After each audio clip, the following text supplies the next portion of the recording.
Dear students, welcome to our YouTube channel Krishna institute Tohana. तो हम कर रहे हैं, हमारा 3 चैप्टर्स हमारे हो चुके हैं मैक्रो इकोनॉमिक्स के।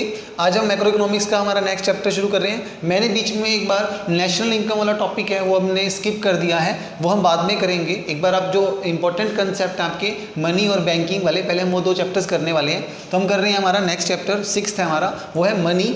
और इस चैप्टर में हम पढ़ेंगे मनी का मीनिंग क्या है, मनी के फंक्शंस और मनी की जो सप्लाई है वो कैसे हमारे देश में की जाती है। तो किसी भी देश में हो, किसी भी कंट्री में हो, तो मनी क्या है, कैसे उसका जन्म हुआ, उनके बारे में आज हम डिस्कस करेंगे। सबसे पहले बात करते हैं मनी है क्या। देखिए, सबसे इंपॉर्टेंट चीज़ आपको ये रखना है, मीडियम ऑफ एक्सचेंज। देखिए, अगर आपको कोई चीज़ क्या करनी है, एक्सचेंज करनी है, तो उसके लिए एक साधन हमें मिल गया और वो क्या है, मनी है। ठीक है, और वो मनी का जो जन्म है वो हुआ कैसे है, वो सिंपल सी बात यही थी कि अगर आपको एक चीज़ किसी को देनी है, कोई गुड्स हैं, थिंग्स हैं, सर्विसेज हैं, अगर आप प्रोवाइड करते हो किसी को, रिवर्स में बदले में आपको उसके क्या मिलता है, और वो ऑप्शन हमारे पास रखा गया और वो था हमारा मनी। तो मनी को हम क्या कह सकते हैं, हमारा एक ऐसा अमाउंट, एक ऐसी चीज़ जो क्या करती है, केवल और केवल एक्सचेंज करने में हमारी मदद करती है, हेल्प करती है। तो हम क्या कहते हैं, मनी को मीडियम ऑफ एक्सचेंज। वस्तु के बदले वस्तु दी जाती थी पहले, बहुत पुराने ज़माने की बातें हैं। अब भी कुछ ऐसे अंश बाकी हैं, अभी भी कुछ चीज़ें बाकी हैं जब हम क्या करते हैं, गुड्स के बदले गुड्स दी जाती हैं। बट अब हमने क्या कर लिया है, एक नई चीज़ का हमारे सामने मतलब हमने ओरिजिन हुआ है, और वो है मनी। कि अगर आपको गुड्स लेनी है, सर्विसेज प्रोवाइड करनी है, अगर आप उसके बदले में कुछ चार्ज करना चाहते हो, तो वो एक्सचेंज का मीडियम बन गई हमारी मनी। बात करते हैं हमारे हिक्स के अकॉर्डिंग। हमारे पास एक इकोनॉमिक्स थे, ठीक है, हिक्स थे। उन्होंने क्या किया, मनी के बारे में हमें बताया है। क्या उन्होंने मनी को ये कहा कि म्यूचुअल एक्सचेंज। अगर कोई भी व्यक्ति आपसे कोई म्यूचुअल एक्सचेंज करता है, यानी कि आप कुछ उसे दें और उससे कुछ लें, तो आपस में एक्सचेंज कर रहे हो। म्यूचुअल एक्सचेंज करने के लिए एक साधन की ज़रूरत थी, एक वस्तु की ज़रूरत थी, एक चीज़ की ज़रूरत थी, और वो कमोडिटी क्या बन गई, मनी बन गई, पैसा बन गया। अब मनी क्या है, एक ऐसा साधन बन गया, एक ऐसा हमारा ज़रिया बन गया जिससे हम क्या कर सकते हैं, एक चीज़ दूसरे से क्या कर सकते हैं, एक्सचेंज कर सकते हैं। अब पुराने ज़माने की बात चलते हैं हम, बहुत पहले के टाइम में, पास्ट टाइम में क्या होता था, अगर आपको कोई चीज़ लेनी है, बदले में आपको क्या देना होता था, एक कमोडिटी देना था। उसे हम बोलते थे सीसी इकोनॉमी। ठीक है ना, सीसी इकोनॉमी क्या होती थी, जब गुड्स के बदले गुड्स, कमोडिटी इकोनॉमी। इसमें क्या होता था, अगर आप कोई गुड्स लेते थे तो बदले में कोई गुड ही देना पड़ता था। जैसे पुराने ज़माने के जो किसान हैं वो क्या करते थे, फूड ग्रेन्स हैं, जैसे गेहूँ वगैरह हैं, चावल वगैरह हैं, वो अपना बेच करके बदले में कपड़े वगैरह हैं या शूज़ वगैरह हैं या कोई भी सामान, मशीनरीज वगैरह हैं, कुछ भी खरीदना होता था, बदले में वो क्या कर लेते थे, अपना गेहूँ दे करके अपनी फसलें जो भी वो लगाते थे, एक्सचेंज करके अपनी कोई वस्तु खरीद लेते थे। अगर उनसे कोई सामान लेने आता तो वो क्या करते थे, गेहूँ दे देते उसे और उनका सामान वो परचेज कर लेते थे। तो ऐसे एक्सचेंज होता था, म्यूचुअल एक्सचेंज। और अब हमारे पास एक साधन बन चुका है और वो है मनी। अब ये मनी को यूज़ क्यों कर रहे थे, वैसे हम क्या कर सकते थे, आज भी तो हम क्या कर सकते थे, कमोडिटी के बदले कमोडिटी दे सकते थे। बट कुछ हुआ रीज़न जिसकी वजह से हमने क्या कर दिया, मनी में इसको चेंज कर दिया। ऐसा क्या रहा, तो आइए हम जानते हैं। सबसे पहले हम जानेंगे कि इसके बारे में, हम सीसी इकोनॉमी के बारे में ही जानते हैं, इसके बारे में फिर हम इसके बारे में डिस्कस करेंगे कि इसमें क्या कमी थी जिस वजह से मनी का हमारा ओरिजिन हुआ है। तो हमारे पास जो नया टॉपिक आ रहा है हमारा, पुराने जो टाइम में हम करते थे, और वो था हमारा कौन सा system, barter system of exchange. ठीक है, बार्टर सिस्टम ऑफ एक्सचेंज, यही है सीसी इकोनॉमी। पुराने टाइम में, पास्ट टाइम में ऐसा होता था कि गुड्स के बदले क्या दिया जाता था, गुड्स दिए जाते थे, तो उसे हम क्या बोलते थे, बार्टर सिस्टम। तो बार्टर सिस्टम क्या है, कि एक्सचेंज का एक ऐसा सिस्टम है जिसमें क्या होता है, goods are exchange with the goods. आप वस्तु दीजिए और उसके बदले में आपको क्या मिलेगी, एक वस्तु मिल जाती है। ठीक है ना। तो विदाउट यूज़ ऑफ मनी, अगर कमोडिटी के बदले क्या दी जाती है, कमोडिटी दी जाती है, कमोडिटी। ठीक है ना, कमोडिटी अगर आपकी इकोनॉमी है तो वस्तु के बदले अगर वस्तु दी जा रही है, गुड्स के बदले गुड्स दिया जा रहा है और उनसे आपस में एक्सचेंज हो रहा है, तो वो क्या कहलाता है, हमारा barter system of exchange. Hope आपको ये क्लियर हो ही गया होगा कि आपको क्या करना होता है। देखो, बस इंपॉर्टेंट चीज़ ये है कि जो मैं सेल कर रहा हूँ वो उसे परचेज़ करना है, उसको जिसने हमसे परचेज़ किया है। ठीक है ना। और हम जिसको माल बेच रहे हैं हमें भी वही चीज़ चाहिए जो वो बेच रहा है, ठीक है। तो जब तक दोनों का double coincidence of wants clear नहीं हो जाता तब तक हम बार्टर सिस्टम यूज़ नहीं कर पाते थे। देखो भाई सीधी सी बात है, मुझे गेहूँ बेचना है और मुझे कपड़े खरीदने हैं। अगर कपड़े वाला गेहूँ लेने को तैयार है तब मैं उसके साथ क्या कर सकता हूँ, एक्सचेंज कर सकता हूँ। तो यही था मेरा बार्टर सिस्टम, जिसे हम क्या कहते हैं, सीसी इकोनॉमी कहते हैं, जिसमें क्या होता है, कमोडिटी के बदले क्या दी जाती थी, कमोडिटी दी जाती थी, जिसे हम क्या कह रहे हैं, बार्टर सिस्टम ऑफ एक्सचेंज जिसे हम कह रहे हैं। हाँ जी, अब बार्टर सिस्टम में कुछ कमियां हैं तो आज हम इनके बारे में जानेंगे कि हमारे क्या हैं, कुछ ड्रॉबैक्स हैं, ठीक है। तो हम पढ़ने वाले हैं आज उनकी ड्रॉबैक्स, ठीक है। कुछ ड्रॉबैक्स हैं किसकी, बार्टर सिस्टम ऑफ एक्सचेंज की। इसी वजह से क्या हुआ, हमारी इकोनॉमी में ये प्रॉब्लम आई और हमने किसको जन्म दिया, एक नई चीज़ ओरिजिन हुई, हमारी मनी, ठीक है। तो अब बात करते हैं इसकी ड्रॉबैक्स की कि बार्टर सिस्टम में जो एक्सचेंज में कुछ प्रॉब्लम्स थी वो कौन कौन सी हैं, ठीक है ना। सबसे इंपॉर्टेंट और सबसे सिंपल चीज़ है, बस आपको थोड़ा ध्यान से सुनना है। ये टोटल मैं आपको करवाने वाला हूँ, इसमें से आपके 2 या 3 पोर्शन ऐसा है जो इंपॉर्टेंट है, काफ़ी एग्जाम में बार बार पूछी जाने वाली चीज़ है ये। बार्टर सिस्टम ऑफ एक्सचेंज क्या था, क्यों इसको बंद किया गया, क्यों इसकी बजाय मनी को अब यूज़ कर रहे हैं हम, तो ये चीज़ बहुत इंपॉर्टेंट है, अब इसे अच्छे से करें, ठीक है। तो सबसे पहले बात करते हैं इसकी कमी की, तो वो क्या है हमारा, नंबर 1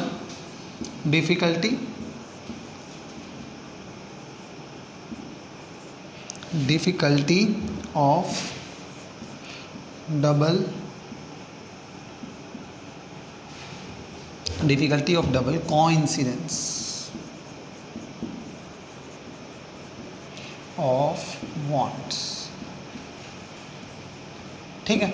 आपको क्या हुआ, सबसे पहले और सबसे इंपॉर्टेंट पॉइंट हमें बताया गया है difficulty of the double coincidence of want, यानी कि अगर आप कोई चीज़ बेच रहे हो और दूसरा क्या कर रहा है, परचेज कर रहा है, और वो जो सेल कर रहा है वो मैं क्या कर रहा हूँ, परचेज कर रहा हूँ, ये होना बहुत ज़रूरी था। मान लो हमारे पास 2 पर्सन हैं, एक है ए, ठीक है, और दूसरा पर्सन कौन है, बी, और दोनों क्या करना चाहते हैं, आपस में एक दूसरे से क्या कर रहे हैं, गुड्स एक्सचेंज कर रहे हैं। तो डबल कोइंसिडेंस ऑफ वांट का मतलब क्या होता है कि जो ए ने सेल करना है बी को, ठीक है, मान लो इसने सेल किया है वीट, ठीक है, इसने वीट का इसको सेल किया है और बदले में उससे लिया क्या है, क्लॉथ्स, ठीक है। तो अगर मान लो एक को वीट उधर देना है, उधर से क्लॉथ लेना है, दोनों के पास ये चीज़ ध्यान रखना, अगर ए बी को वीट की ज़रूरत नहीं है तो वो क्या है, अपने कपड़े भी नहीं सेल करेगा, और ए को अगर ए के पास वीट ही नहीं है देने के लिए तो उसे क्लॉथ भी नहीं मिलेंगे। सेम ये चीज़ बात ये भी है कि अगर ए को क्लॉथ ही नहीं चाहिए, कपड़े चाहिए ही नहीं, तो वो वीट भी नहीं देगा। तो डबल कोइंसिडेंस का मतलब यही हो गया कि अगर ए सेल कर रहा है जो चीज़, बी को भी वही चीज़ परचेज करनी ही है, उसको वो चीज़ चाहिए, और बी जो सेल कर रहा है वो ए को चाहिए। तो ये होता है डबल कोइंसिडेंस ऑफ वांट्स, इसको भी आवश्यकता है और इसको भी, बट आवश्यकता किस चीज़ की है, जो दूसरा सेल कर रहा है। क्लियर हो गया आपको ये चीज़ कि डबल कोइंसिडेंस ऑफ वांट्स होना बहुत ज़रूरी है। जब तक ये नहीं होगा तब तक ये दोनों आपस में एक दूसरे से गुड्स एक्सचेंज नहीं करेंगे। तो बार्टर सिस्टम की सबसे बड़ी कमी यही रही कि दोनों व्यक्ति जब आपस में वस्तुओं की डीलिंग करना चाहते थे तो दोनों के बीच में क्या होनी चाहिए थी, एक कोइंसिडेंस ऑफ वांट्स हो गया। अभी बहुत रेयर इंसान मिलते थे ऐसे जो हम बेच रहे हैं और वो खरीदना चाहते हैं, और जो वो बेच रहे हैं वो हमें खरीदना था।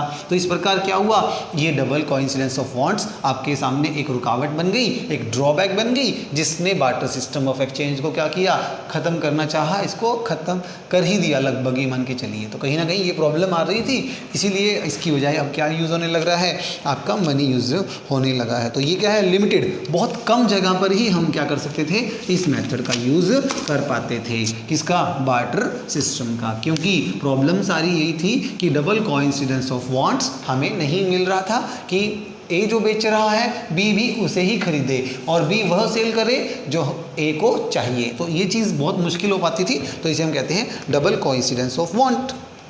होप आपको क्लियर हो गया होगा। सेकंड पढ़ते हैं हमारा नेक्स्ट पॉइंट, ट्रेडिंग कॉस्ट और ऑफ बार्टर एक्सचेंज।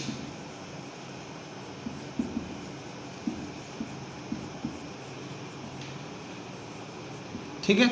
हाँ जी, trading cost of the barter exchange. Trading cost क्या मतलब, एक व्यापारिक लागत, मतलब एक ऐसी कॉस्ट, एक ऐसी चीज़ जिससे क्या होगा ना, बार्टर सिस्टम को उसने कम किया कि बार्टर सिस्टम का लोग यूज़ ना कर पाएँ। कैसे नहीं हो पाते थे, जैसे अगर आप देखो, एक निरोमस सी बात है कि अगर आपको कोई चीज़ खरीदनी है और वो क्या है, आपकी जो डबल कोइंसिडेंस वांट को पूरा भी कर दे, बाई चांस कर भी दे कि मान लो ए ने जो बेचना है बी ने खरीदना है, बी ने जो बेचना है ए ने खरीदना है, मान लो आपको पर्सन मिल भी गया, बट वो पर्सन क्या था, हमें सर्च करना पड़ा, ढूंढना पड़ा, तो वो क्या कहलाएगी, मेरी ट्रेडिंग कॉस्ट कहलाती है। और मुझे समय लगा, मान लीजिए वो बहुत दूर रहता है मुझसे, 1000 किलोमीटर दूर रहता है, 500 किलोमीटर दूर रहता है, तो वो इंसान के पास मुझे स्पेशली उस चीज़ को लेने जाना पड़ेगा और वो चीज़ मैं लेकर के वापस आऊँगा, तब उसका यूटिलाइज करूँगा, तो कहीं ना कहीं मेरी कुछ ट्रेडिंग कॉस्ट आएंगी बार्टर सिस्टम के अंदर। पैसे को ट्रांसफ़र करना काफ़ी आसान रहता है, इसी बारे में हम डिस्कस बाद में करेंगे। फिलहाल हम ये जानते हैं कि अगर कोई वस्तु है और वो एक जगह से दूसरी जगह पे ट्रांसफ़र की जाती है, और अगर उसकी बात करें ढूंढने की कि भाई ऐसा कौन सा व्यक्ति है जो वही चीज़ बेच रहा है जो मुझे चाहिए और वो मेरी चीज़ भी ले ले, जो मैं कमोडिटी सेल करना चाहता हूँ वो उसे खरीद भी ले, तो ऐसा ढूंढने के लिए क्या होती है, मेरी कुछ कॉस्ट आती है जिसको मैं क्या बोलता हूँ, ट्रेडिंग कॉस्ट बोलते हैं। ठीक है, तो ट्रेडिंग कॉस्ट क्या है, एक अपॉर्चुनिटी कॉस्ट होगी एक तरह की, जिसमें एक पर्सन ढूंढता है, सर्च करता है। तो इसके कुछ पॉइंट्स हैं, जैसे कि नंबर 1 पॉइंट यही हो गया, सर्च कॉस्ट। ठीक है, सर्च कॉस्ट। अभी सर्च कॉस्ट क्या है भाई, सर्च कॉस्ट वो हो गई हमारी जिसमें क्या होता है, हमें वो चीज़ ढूंढनी पड़ती है या वो पर्सन ढूंढना पड़ता है जो हमसे क्या चाहता है, जो हम वस्तु सेल कर रहे हैं, और इवन उसके पास वो चीज़ है जो हमें चाहिए। जिसको हम अपना सेल करेंगे तो नॉर्मल सी बात है, बदले में हमें कुछ चाहिए और वो चीज़ वही बेच रहा है, तो इसलिए हमें क्या करना पड़ता है, उसको सर्च करना पड़ता है। सर्च करने की कुछ कॉस्ट आती हैं, ढूंढना पड़ेगा, घूमना पड़ेगा, तब जाके हमें वो चीज़ मिलती है। तो उसके लिए हमको काम करना पड़ेगा, है ना, उस पर्सन को देखने के लिए, सर्च करने के लिए, तो सर्चिंग कॉस्ट आ जाती है यहाँ पर। अगर हम कहीं बाइक पे जा रहे हैं, कहीं पर कोई चीज़ों का यूज़ कर रहे हैं, एक्सपेंस कर रहे हैं, तो वो सारी हमारी कॉस्ट हैं और वो सारी बढ़ती जाएंगी जब तक हमें वो चीज़ मिल नहीं जाती। सर्च करने की कॉस्ट हमारे यहाँ आ जाती है। ठीक है, और सेकेंड जो है हमारा डिसल्टी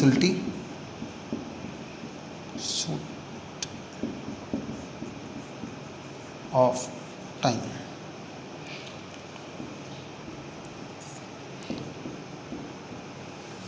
डिसुटिलिटी, हाँ जी, ये सुटेलिटी इसकी कहाँ पर काम नहीं करती, टाइम को लेकर के। अगर आपको कोई चीज़ बहुत जल्दी चाहिए, समय नहीं है आपके पास, तब ये प्रॉब्लम आने लगी। देखो, अब आपको एक सर्च करना पड़ता है कि जो चीज़ मेरे को चाहिए वो कौन बेच रहा है, आप उसे ढूंढेंगे, सर्च करेंगे, सर्च करने पर क्या लगेगा, आपका टाइम लगता है। बट अगर ऐसे में टाइम लगता है तब आपका ये मेथड काम नहीं करेगा। मान लीजिए अगर व्यक्ति को गेहूँ चाहिए, ठीक है, वीट चाहिए, वीट का प्रोडक्शन अभी चल रहा है, वीट अभी तैयार नहीं हुआ है, तो क्या आप उसे सेल कर पाओगे, नहीं कर पाएंगे। बट उसका कपड़ा तैयार है, उसे कपड़ा देना है, वो तैयार है। देखो मैं क्या कहता हूँ, जैसे कि ए और बी को मैंने अभी आपको बताया था, इसको इससे सेल करना है और इसको इससे करना है। ठीक है, वीट था यहाँ, ठीक है, और यहाँ क्लॉथ था।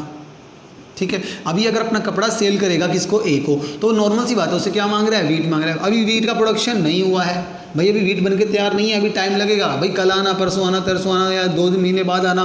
तो भाई क्या आपको लगता है अभी क्लॉथ इसको दे देगा, ए को? बिल्कुल भी नहीं देगा। अरे उसे तो आज वीट की ज़रूरत है, अगर उसे खाना खाना है तो वो तो आज खाएगा ना, उसको आज ज़रूरत है जिस चीज़ की, वो वेट नहीं कर सकता है। तो एक नॉर्मल सी बात है, उसके वीट का प्रोडक्शन करके ही देना पड़ेगा। जब तक वो उसको चीज़ देगा नहीं तो वो भी अपनी दूसरी वस्तुएं आप तक नहीं पहुंचा पाएगा। तो इट मीन्स हम ये कह सकते हैं, आपको डिसऑर्डर ऑफ टाइम, यहाँ पे टाइम को लेकर प्रॉब्लम हो सकती है। अगर आपका समय नहीं है, आप उस रुक नहीं सकते हो, तो जब तक वो आप उसको सेल भी वो नहीं करेगा तब तक आपको परचेज़ नहीं कर पाओगे। ठीक है ना, तो प्रॉब्लम आएंगी ये कि टाइम नहीं है हमारे पास, डिसऑर्डर ऑफ वेटिंग। आप क्या कर पाओगे, वेट नहीं कर सकते हैं भाई। हाँ, अगर तू कहे भी थोड़े दिन रुक जा भाई, ऐसा नहीं कर सकते आप। आपको वो चीज़ चाहिए तो भाई अभी चाहिए, आप मेरी वस्तु ले लीजिए, अपनी दे दीजिए। तो इसमें आपको क्या है, टाइम के लिए रुकना नहीं पड़ सकता, आपके पास टाइम नहीं है, उसे बोलते हैं डिसऑर्डर ऑफ वेटिंग। आप वेट नहीं कर सकते हो, आपको क्या करना पड़ेगा, उसी टाइम वो वस्तु चाहिए होगी जिस टाइम आप क्या कर रहे हो, उसे सेल कर रहे हो। ठीक है ना, आप अपनी बेचोगे तो नॉर्मल सी बात है, एक्सपेक्ट क्या कर रहे हो कि वो भी मुझे सेल कर दे, तो आप वेट नहीं कर पाओगे। तो ऐसे में बार्टर सिस्टम ऑफ एक्सचेंज आपका फेल हो जाता है, ये फिर आपकी हेल्प नहीं कर पाता है। नेक्स्ट है आपका third point, lack of common unit of value.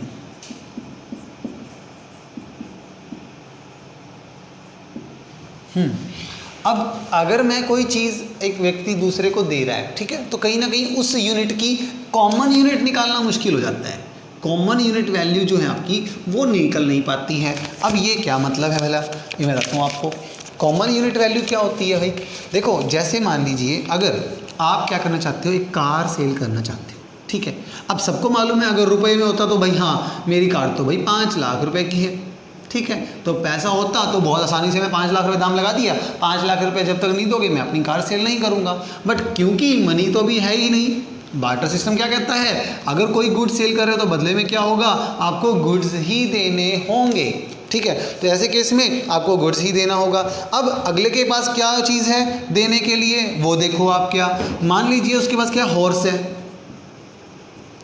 ठीक है, या आपके पास क्या है, उसके पास क्या है, कोई और जानवर वगैरह है, गोट वगैरह है, ठीक है।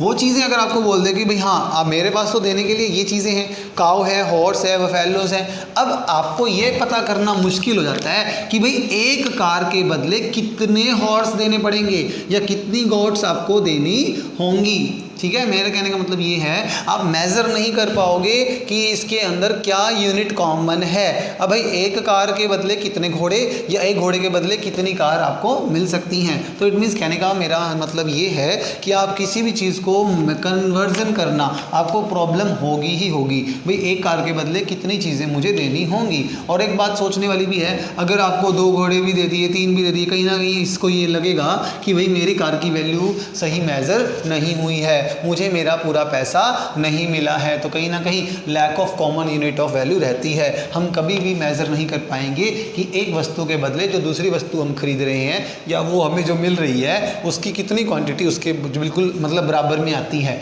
कम भी हो सकती है और वो ज़्यादा भी हो सकती है। तो इसलिए ये कह सकते हैं हम कि आप क्या नहीं कर पाओगे, उसे मेज़र नहीं कर पाते हो। हम वो सिचुएशन में आ जाते हैं कि हम ये डिटरमाइन नहीं कर पाते हैं कि हमारी जो वस्तु है, हमारी जो थिंग्स हैं, गुड्स हैं, दूसरे गुड्स के कंपैरेटिबल में क्या उसको दिया जाना चाहिए, उसको पे किया जाना चाहिए। तो आपस में उनको मेज़र करने में प्रॉब्लम आती है। तो ये है हमारा lack of common unit of values. मतलब एक यूनिट की दूसरी यूनिट से अगर मैं मेजरमेंट करूँ, वैल्यू को अगर निकालना चाहें तो वो निकाल नहीं पाते हैं। देखो निकाल तो लेंगे, सोल्यूशन तो कोई ना कोई तो निकलेगा ही, बट कितना ये नहीं समझ में आता है हमें। और कहीं ना कहीं कन्फ्यूज़न ये बना रहता है कि कहीं ना कहीं हमारा रेट ज़्यादा है, वो सोचते हैं कि हमारी चीज़ ज़्यादा है, कहीं भाई 2 घोड़े फालतू तो नहीं चले गए, बकरियां ज़्यादा तो नहीं चली गई, इसका तो दाम कम था, वो कहेंगे इसका तो दाम कम लगा दिया। तो इस वजह से कहीं ना कहीं वे आपस में एक दूसरे से कन्फ्यूज़न रहता है और वो lack of common unit of value है कि आप एक दूसरी यूनिट को क्या नहीं कर पाते हैं, अच्छे से मेज़र, सही से मेज़र नहीं कर पाते कि एक यूनिट दूसरी यूनिट से क्या उनका क्या कंपैरिजन है, क्या मतलब उसका रेट उसके बराबर होगा,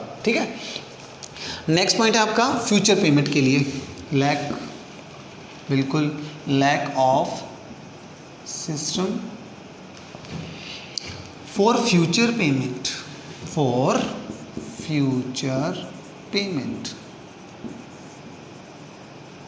ये पॉइंट हमारा 4th, ठीक है। मतलब हम फ्यूचर पेमेंट के लिए, या हम इसको एक और बोल सकते हैं कॉन्ट्रैक्चुअल पेमेंट या डेफर्ड पेमेंट, इसको हम बोल सकते हैं, ठीक है ना। तो फ्यूचर पेमेंट, डेफर्ड पेमेंट या कॉन्ट्रैक्चुअल पेमेंट, ये तीनों एक ही बात है, ठीक है। तो फ्यूचर पेमेंट के 2 नाम और मैं लिख ही दे रहा हूँ, चलो यहाँ आपको ध्यान रहेगा। फ्यूचर पेमेंट, कॉन्ट्रैक्चुअल पेमेंट, ठीक है। कॉन्ट्रैक्चुअल पेमेंट होती है, इसको हम क्या बोलते हैं, और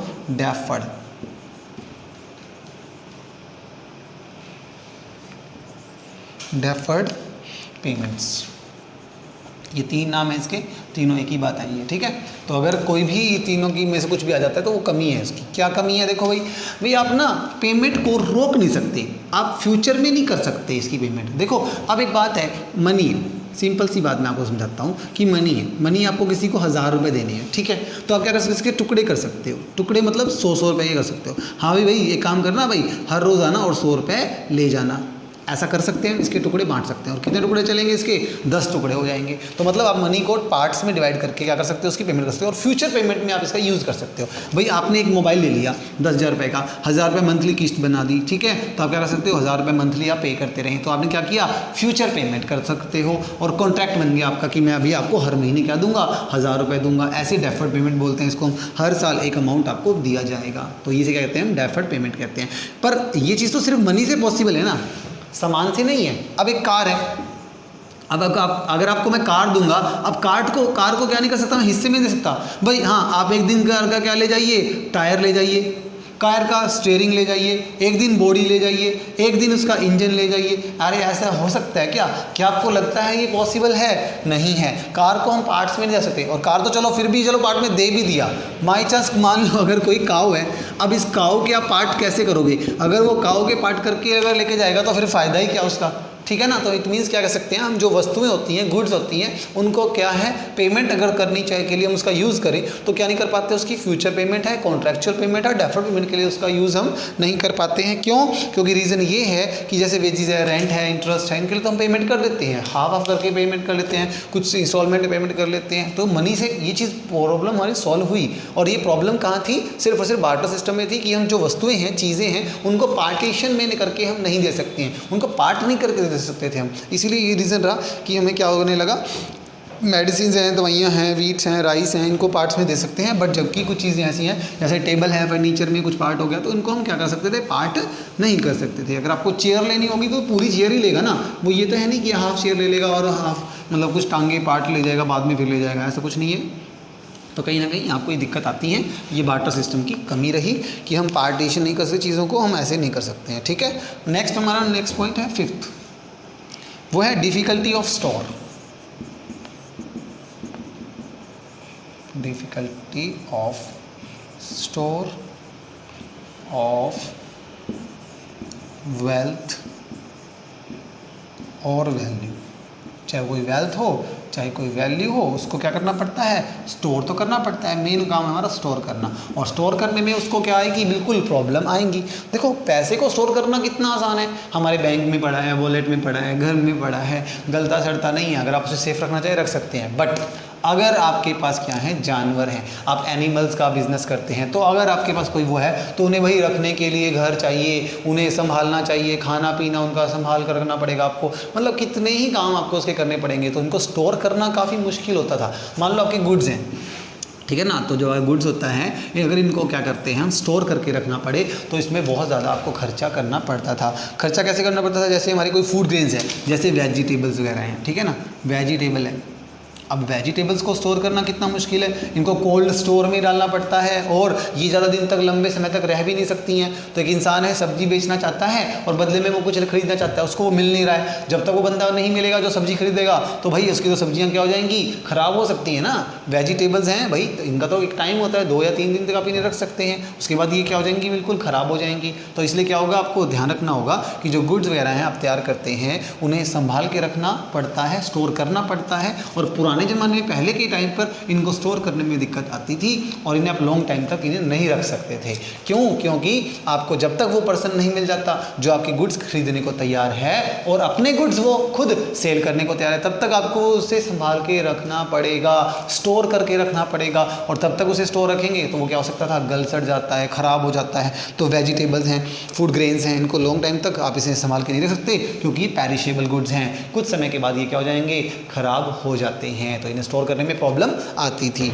और कुछ टाइम होता था हमारा इन पे डेप्रिसिएशन भी लग जाता है। मान लो अब कोई एसेट है हमारी, कोई हमने कार बनाई है, ठीक है, आपने बना के रख दी है, अब ये सालों साल पड़ी है, बिक नहीं रही है, लंबा समय हो गया है, तो ऐसे में क्या होगा, इस पर डेप्रिसिएशन लगेगा, इसकी कार की जो कीमतें हैं वो क्या हो जाएंगी, लगातार डाउन चलती रहती हैं। तो इस वजह से आपको क्या होगा, इनको स्टोर करने में क्या कहते हैं हम, इनको प्रॉब्लम आती हैं। और स्टोर करने के लिए हमें एक चीज़ और भी चाहिए, हमें क्या चाहिए, स्पेस।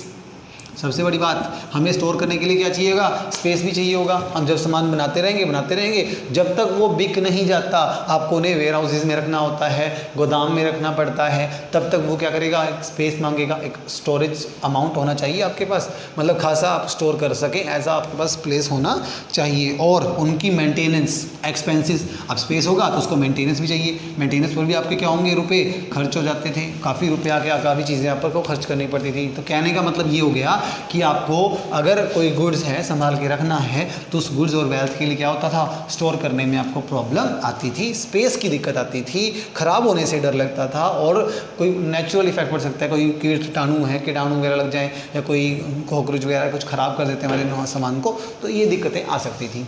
तो डिफ़िकल्टी ऑफ स्टोर में भी प्रॉब्लम आती है। जबकि मनी को लेकर तो आपको बताइए पैसे में ऐसा कुछ नहीं है, ठीक है। तो ये 5th पॉइंट हो गया। और हमारा लास्ट पॉइंट है हमारा 6th, वो है हमारा difficulty of transfer of value. Last point हमारा नेक्स्ट, डिफ़िकल्टी ठीक है। Difficulty of transfer of value, transfer of value, ठीक है। यानी कि आपको जो सामान होता है ना, जो हमारे गुड्स हैं, जो कॉमोडिटी है, उसे क्या करना होता है, हमें ट्रांसफ़र करना होता है। ट्रांसफ़र मतलब एक प्लेस से अनदर प्लेस तक। मान लो हमारा गुड्स है, हम हरियाणा से हैं, ठीक है। हरियाणा से अगर मुझे अपना गुड्स कहाँ ले जाना पड़े, गोवा लेके जाना पड़े, गोवा तक हमें उसके लेके जाना पड़े, सामान को लाने ले जाने में कितना खर्चा होगा आपका, बहुत रुपया खर्च हो जाता है। तो ट्रांसफ़र करना कितना मुश्किल होता है। अब अगर बात करें कोई एनिमल्स हैं, जानवर हैं, और उनको हमें लेके जाना पड़े इतनी दूर तक, तो बहुत मुश्किल होता था। और पुराने टाइम में तो हमारे पास ज़्यादा अच्छे साधन भी नहीं थे, हमारे पास कन्वेंस अच्छा नहीं था, हमारा ट्रांसपोर्टेशन अच्छी नहीं थी, और इवन सड़कें वगैरह हैं ये भी हमारा अच्छा नहीं था। तो सोचो आप सामान को एक स्थान से दूसरे स्थान पर लेना कितना मुश्किल होता है। जबकि आप पैसे को लेकर के देख ही सकते हो कि मनी ट्रांसफ़र करना कितना ईजी हो गया है। आजकल तो ऑनलाइन सिस्टम है, इंटरनेट सिस्टम चल चुका है। पुराने ज़माने में ऐसा नहीं होता था। चीज़ें अगर एक स्थान से दूसरे स्थान पर लेके जानी होती थी तो क्या होता था, बैलगाड़ियाँ, जानवरों का यूज़ करते थे, या फिर हम अगर ट्रक वगैरह का भी, चलो मान लो लेटेस्ट ज़माने में भी है, तो भी सामान को एक स्थान से दूसरे स्थान तक लेके जाने में काफ़ी रुपया खर्च हो जाता है, काफ़ी आपको मेहनत करनी पड़ती है। तो सामान है, रास्ते में क्या हो सकता है, गल सड़ सकता है, ख़राब हो सकता है, टूट फूट हो सकती है। अब एक बात है, फल फ्रूट हैं, सब्जियाँ हैं, तो रास्ते में क्या हो सकती हैं, ख़राब हो सकती हैं। जानवर हैं, रास्ते में क्या हो सकते हैं, मर सकते हैं, उनको संभाल के रखना बहुत मुश्किल होता है। तो कहीं ना कहीं चीज़ों को, वस्तुओं को क्या करना, ट्रांसफ़र करने में दिक्कत आती है, बहुत प्रॉब्लम्स आती हैं। जबकि पैसे को लेकर ऐसा नहीं होता है। तो हमें क्या रहता है यहाँ पर, difficulty in the transfer of the value रहती है। तो इस प्रकार हमारे टोटल 6 पॉइंट्स हो जाते हैं, जिसमें हमने क्या पढ़ा, मनी का, एक्सचेंज सिस्टम का, बार्टर सिस्टम, हमने जो जाना कि बार्टर सिस्टम ऑफ एक्सचेंज क्या होता है और इसकी कुछ कमियां थी जो बहुत इंपॉर्टेंट थी। इसी वजह से आज हम क्या करते हैं, मनी का यूज़ कर रहे हैं, क्योंकि यहाँ पर ड्रॉबैक सिस्टम थी हमारा किसमें, बार्टर सिस्टम में। जब हम क्या करते थे, एक वस्तु देते थे और दूसरी वस्तु खरीद लेते थे, तो वस्तु के बदले जब वस्तु दी जाती थी तब उसे हम क्या कहते हैं, बार्टर सिस्टम ऑफ एक्सचेंज। इसकी सबसे बड़ी कमी फटाफट से रिवाइज कर देते हैं। नंबर 1 पे हमने पढ़ा difficulty of the double coincidence of want, मतलब जो एक व्यक्ति बेच रहा है और दूसरा खरीदना चाहता है, ठीक है, और दूसरा जो बेच रहा है वो पहला खरीदना चाहता है। जब ऐसा होगा तभी वस्तु एक दूसरे से क्या होगी, एक्सचेंज होगी, और उसे को बार्टर सिस्टम कहा जाएगा। Second, trading cost of the barter system, लेके आना, ढूंढना, सर्च करना, ठीक है ना, तो आपको वेट नहीं करना अगर सकते आप तब भी प्रॉब्लम आती है हमारी, ठीक है। फिर हमने पढ़ा कॉमन यूनिट निकालना, कार है, गाड़ी है, कोई जानवर है, उनको आप कॉमन यूनिट निकालनी पड़े कि भाई एक वस्तु दे के दूसरी वस्तु की कितनी क्वांटिटी आप खरीदेंगे, तो वो प्रॉब्लम आएगी आपको। और आपका जो फ्यूचर पेमेंट है, आपको इंस्टॉलमेंट्स में अगर पेमेंट करनी है तो वो आपको प्रॉब्लम आ सकती थी कि देखो अब कोई चीज़ है, वस्तु है, उसको हम पार्ट्स में डिवाइड करके नहीं दे सकते ना, वो तो पूरी कंप्लीट की ही देनी पड़ेगी, आप उसे पार्टीशन में नहीं दे सकते थे। फिर हमने स्टोर करने में दिक्कत देखी कि स्टोर करने में बहुत प्रॉब्लम आ रही है। फल फ्रूट हैं, सब्जियां हैं, हमारी जानवर हैं, उन्हें स्टोर करना, उनको अपने पास रखना बहुत मुश्किल आता था। और हमारा difficulty to the transfer of the value, कि वैल्यू को ट्रांसफ़र करना पड़े, अगर एक स्थान से दूसरे स्थान पर अगर कोई सामान लेके जाना पड़े तब भी बहुत सारी प्रॉब्लम्स आती थी कोई ट्रांसफ़र करने में। तो ये था हमारा बार्टर सिस्टम ऑफ एक्सचेंज की कुछ कमियां, जिसकी वजह से हमने इनको छोड़ दिया और आज किसकी तरफ आ गए हम, जो नया एक्सचेंज सिस्टम ढूंढा हमने, और वो कौन सा है, मनी। तो आज हमने इतना ही। अगले लेक्चर में, नेक्स्ट लेक्चर में हम पढ़ेंगे मनी के बारे में कि ये क्या है और इसका कैसे यूज़ करना, क्या इसकी मेजरमेंट है, इसके फंक्शंस क्या हैं, वो जानेंगे हम। Thank you students. सो ही गए थे, हो गया क्या, कट गया बैक तो नहीं।